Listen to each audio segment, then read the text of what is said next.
Yo, salut à tous, c'est Chapeau de Paille, on se retrouve aujourd'hui pour la review du chapitre 454 de Fairy Tail. Donc, toujours dans la continuité de ce qui se passait précédemment avec l'attaque du royaume d'Alvarez contre nos amis de Fairy Tail. Et puis le le scan précédent, pardon, s'était terminé avec l'attaque entre guillemets surprise de Agile sur Fairy Tail. Voilà, Agile qui est un des 12 Springan, celui qu'on a le plus vu en fait jusqu'à maintenant avec Brandish, en tout cas à l'œuvre, et puis là c'est lui qui mène cet assaut de front. Alors dans le scan précédent, je disais qu'il y a peut-être possibilité qu'il y ait d'autres Springan avec lui, mais apparemment, pour l'instant, en tout cas, de ce qu'on a vu dans ce scan-là, enfin de ce que j'ai vu dans ce scan-là que vous verrez d'ici la fin de ce scan, c'est le seul Springan, en tout cas à l'heure actuelle, présent à Magnolia en tout cas. Donc le scan il continue là où il s'était arrêté avec Agile qui commence sa frappe surpuissante avec ses vaisseaux de guerre flottants. Et puis donc Makarov et Mavis commencent à organiser la résistance pour pouvoir parer et répondre à cette attaque. Donc ça commence par Fried, donc l'un de la membre de la team de Luxus, avec ses deux petites antennes vertes qui partent des deux côtés en fait. Je vais vous rafraîchir un peu la mémoire pour vous rappeler en fait sa magie qui est assez utile en fait dans ce genre de situation d'attaque par surprise.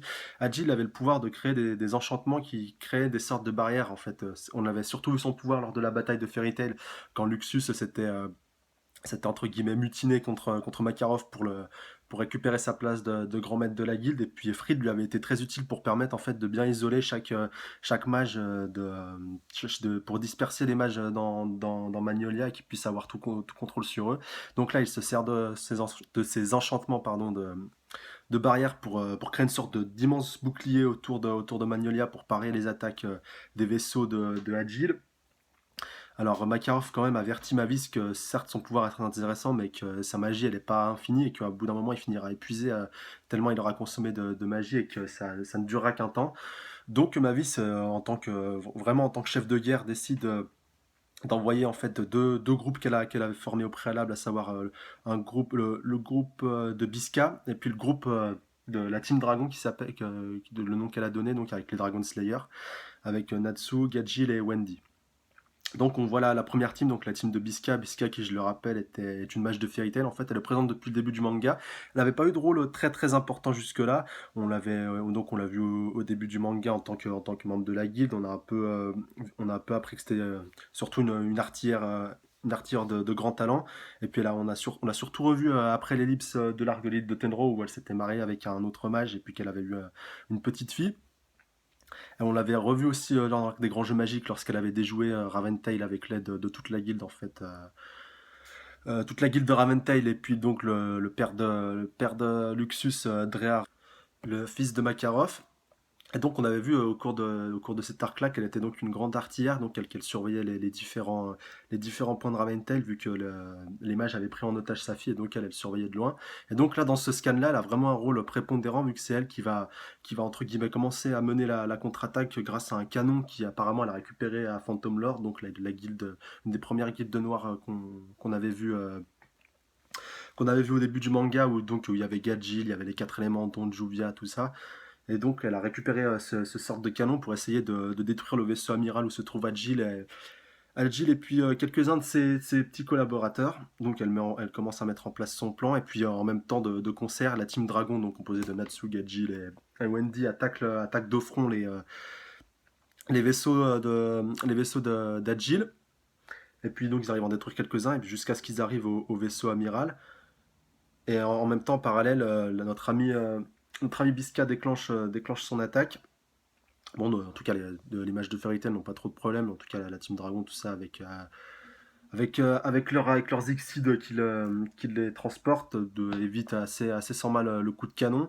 Et puis donc, après, il décide de rejoindre le vaisseau amiral, mais entre-temps, Agile, grâce à sa magie, a réussi à disperser en fait le canon, qui a vraiment en fait, au moment de toucher le vaisseau amiral, il s'est vraiment scindé en plusieurs petits rayons, et puis ça a détruit donc quelques-uns des petits vaisseaux autour, mais ça n'a pas touché le vaisseau amiral. Donc nos Dragon Slayers se rendent directement sur le bateau pour aller combattre, mais là, Mashima nous a encore bien eu. Qui dit vaisseau amiral dit moyen de transport, et donc tous nos Dragon Slayers se retrouvent incapables de combattre à bord de ce vaisseau. Et Makarov demande si à Mavis donc c'était prévu au programme, et puis cette dernière lui dit non, j'ai oublié.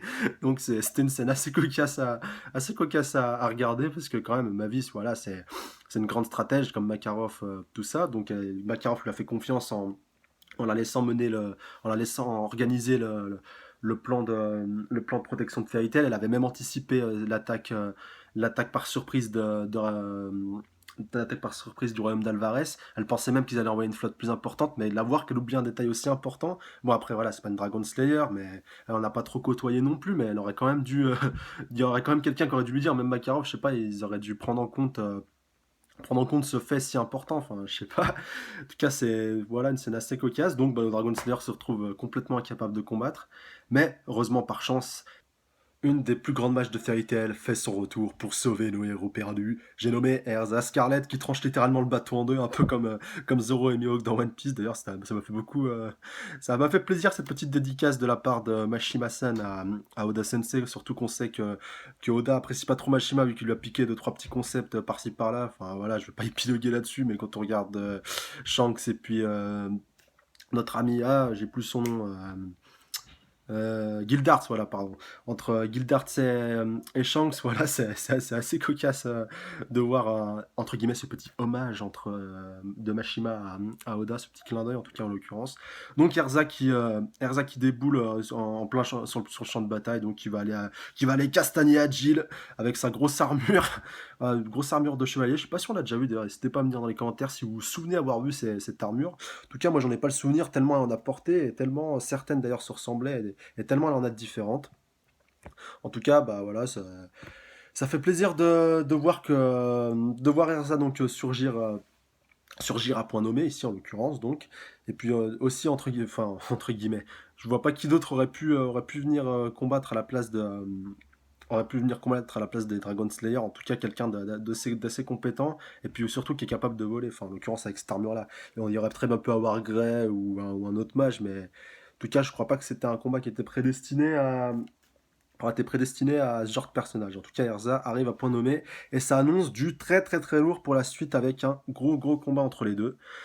Donc, bah, n'hésitez pas à me dire ce que vous pensez qui va se passer. Est-ce que vous pensez que les Dragon Slayer vont revenir dans la bataille? Est-ce que le bateau, que le vaisseau amiral va se cracher, que la bataille va se continuer au sol, et que Gajil ou Natsu vont reprendre les choses en main? Enfin, que Erza va vraiment va faire une sorte de transition pour permettre à la team de la team de Dragon Slayer de revenir dans la bataille. En tout cas, n'hésitez pas à me laisser vos avis dans les commentaires, ça fait toujours plaisir, et puis c'est très important pour qu'on soit toujours plus nombreux à débattre. Voilà. Donc bah voilà, le scan il se termine là-dessus. N'hésitez pas à mettre un petit pouce bleu si cette review vous a plu, à lâcher un com, à lâcher vos théories, à lâcher votre ressenti par rapport à ce scan, à dire tout ce que vous avez sur le cœur. N'hésitez pas, c'est fait pour ça.